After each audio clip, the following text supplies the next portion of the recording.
Hello and welcome to another trip report. This time from Sweden to Denmark on the ferry between Helsingborg and Helsingfors. When I pronounce it right, it's from Sweden to Denmark. And from there on I will take a train, the Øresundstok, to Copenhagen. When you do this route or when you take exactly the same route by train, the travel time is more or less the same. Let me see, which way do I have to walk? Yeah, the travel time is more or less the same. But this is just a fun way to travel between these countries as well. I will tell you more with the use of a voiceover. When you like this video, give me a thumbs up. And when you like to see more train and ferry related videos, subscribe to my channel. For now, let's start with the video.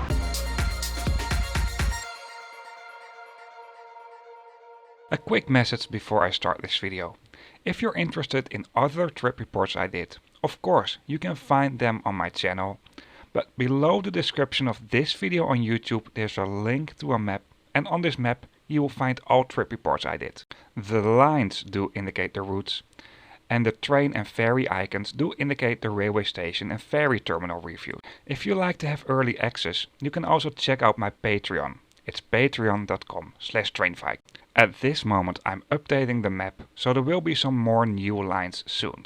I arrived in Helsingborg by an Øresundstok from Copenhagen in Denmark, and right now I will travel back to Denmark again. This Øresundstok will continue its way to Gothenburg, so therefore this specific train is a really good connection if you're traveling between Denmark and Norway, or even Germany and Norway, because in Copenhagen you have connecting trains to Germany, and in Gothenburg you have connecting trains to Norway. The railway tracks of this railway station are located underground. You find two kind of waiting halls for the trains. The one where I just came from, over there you only find a small pressbureau, what is a small convenience store. At the side of the railway station you'll find some bus stops, but within the railway station there's also a regional bus stop. This is a true intermodal transport hub, with regional buses, trains, both long distance and regional, and of course the ferry to Denmark. The directions are very clearly given and all information is both in Swedish and in English. At this section of the railway station you'll find two pressbyrån. Well, I guess no Swedish railway station is completed without a pressbyrån. At least not a railway station in a relatively big city. And if you have three of them, well, that's really impressive. Before you take the escalator to the ferries, the departure times are already given on the digital screen. My general experience in Swedish railway stations is that information about departing trains and also directions are very clearly given. No matter if you're on a bigger railway station like here, or if you're somewhere in a small railway station up in the north of Sweden. Although when I was there I didn't make trip reports yet. Over here there are some vending machines that were out of order at the moment I recorded this. But at the left over here you also find some counters where you can go to. This is some important information according to COVID regulations, because it is an international ferry after all. This ferry covers the shortest distance possible between Sweden and Denmark. It's not a long distance at all and the travel time is only half an hour. These ferries run every 20 minutes. On this route you will find 3 different ferries. The great thing about this ferry route is that 2 of these ferries are electric. I just really like this, it's really sustainable as well, and especially because this is a great connection on the trains. However, one of them is not electric, and that's the ferry I had on this trip. Of course I could wait a bit, but since I want to do some more trips around here, I didn't wait for the electric ferry. Before you can go to the entrance of the gate, your ticket will be physically checked.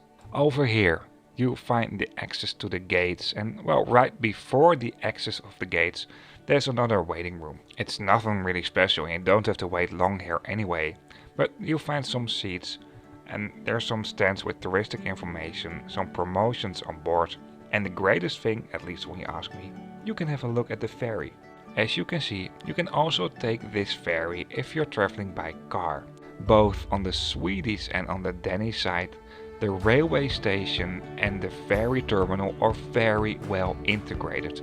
Therefore, I suppose that this crossing is mainly popular for foot passengers and railway passengers. The charging point for the electric ferries are located within these white boxes. If you enter the ferry, you'll be more or less in the middle of the vessel, what is a great point to go to other places. By the way, this vending machine of Euronet, don't use it, and don't use this brand in general. Euronet is charging really high commissions to withdraw money, so better do it another way unless you really need to use them. Of course, this would not be an international ferry if there's not a tax-free shop. And you find one here. Lots of perfume, well, alcohol, tobacco, sweets, you name it. The usual things you may expect. Near several important points, for example near the stairs, there's a map of this vessel. As you can see here, it's not a very big vessel at all. As a foot passenger, this is all barrier free.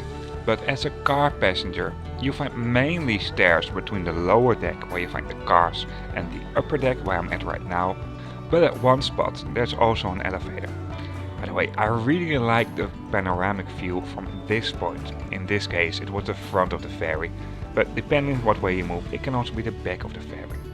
But something I like most when I'm at the ferry is the outside deck. Officially it's called the sun deck, but since it wasn't that sunny during this crossing, I just call it the outside deck. I just love to feel the wind and to smell the sea breeze. I just really like to spend time over here. But I have to say, for this crossing it was quite windy. There are two sun decks, by the way, and you cannot walk from the front to the back of the ferry or the other way around. At least I'm not sure if you can. So if you want to go to the other part, you have to go to the central hall and go up at the other part. And as you can see, we are already departing. In the middle of the vessel you also find an upper deck that is inside. So maybe you can go to both outside decks at the front and the back of the ferry from here as well. I didn't check it that well. Because I really like seascapes, I was actually focusing a bit too much on the seascapes.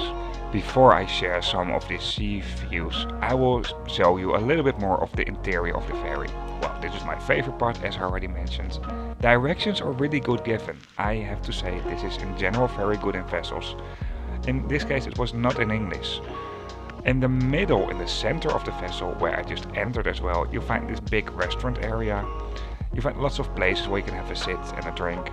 And you also find lots of places at the sides around here, so you should not be worried about that. The first time I actually took this ferry, it was on a Friday night, and it was quite busy. It was before COVID, and people were just having their Friday night drink on the ferry and going up and down and up and down. Might be cheaper than on the land side. And you also find this loyalty member lounge. Well, there wasn't much going on here, I think also due to COVID. The toilets are fine, nothing really special. Well, as always in the vessel, toilets are more spacious than in trains. I wanted to shoot some more proper images of the toilets, but this was at the moment the ferry was almost in the harbor in Denmark, and then they started to clean the toilets. So you can't say it's not clean. By the way, over here you can see the charging point for the electric ferries on the Danish side of the border.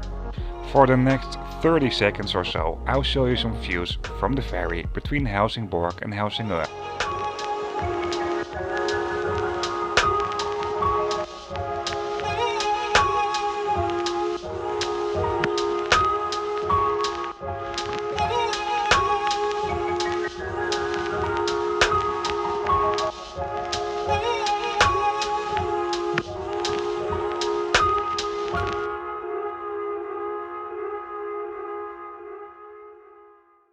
Both the railway station and the ferry terminal at the Danish side of the border do make a smaller impression as on the Swedish side of the border. Still, the ferry terminal and the railway station are very good integrated with each other. You find this gate that will go between the ferry and the ferry terminal building. Within the ferry terminal building you'll find a ticket desk. There are also some vending machines, toilet facilities, etc. It's nothing really special, just the things you may expect over here.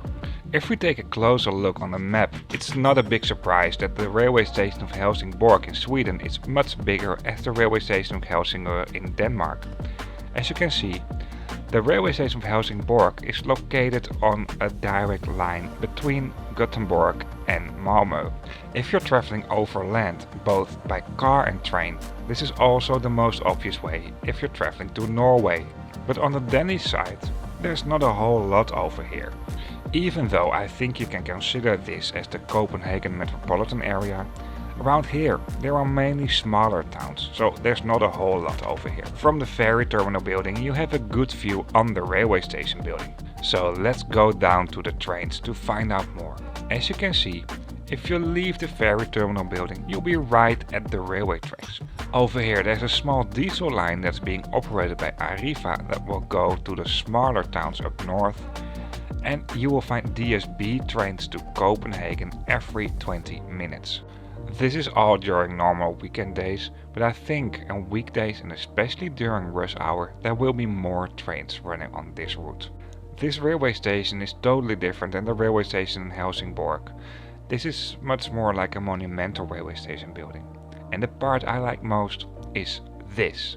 This is the old monumental entrance of this railway station. There are not a whole lot of shops over here, and since we officially left Sweden, there's absolutely no Pressbyrån, but we find a 7-Eleven. The entrance to the 7-Eleven is also a spot where you find some lockers, but for the rest there ain't much around here. The 7-Eleven also functions like a ticket desk for the DSB, the state-owned railway company of Denmark, but you also find some vending machines for tickets at the side of this railway station. At this railway station you will only find 3 tracks, so it's not difficult to find your right train. Apart from that, screens all over the railway station will provide information about departing trains. And this ride will take me to Copenhagen. Well, I'm gonna do something I don't say a lot in my videos, but I won't give an in-depth train review in this video. Actually, I don't give a train review at all, because on the train from Copenhagen to Gothenburg you find exactly the same train types, and if you want to see all in and outs of these trains, just check out that video. For now, I just find myself a seat and show you some views from the train between Helsingør and Copenhagen.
So that's it for this video. When you want to see the railway station of Copenhagen, the main railway station, you can watch the video on the train from Copenhagen in Denmark to Göteborg in Sweden.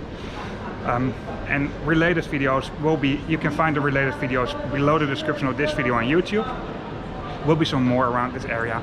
Anyway, I hope you like this video. When you do so, give me a thumbs up. When you like to see more train related videos, subscribe to my channel. See you on my next video. If you like to support this channel, a like, subscription or a comment, this is all very much appreciated and this will help the channel grow. But you can also support this channel financially. you can go to patreon.com/trainviking to find out more. Once again, thanks for watching and see you on my next video.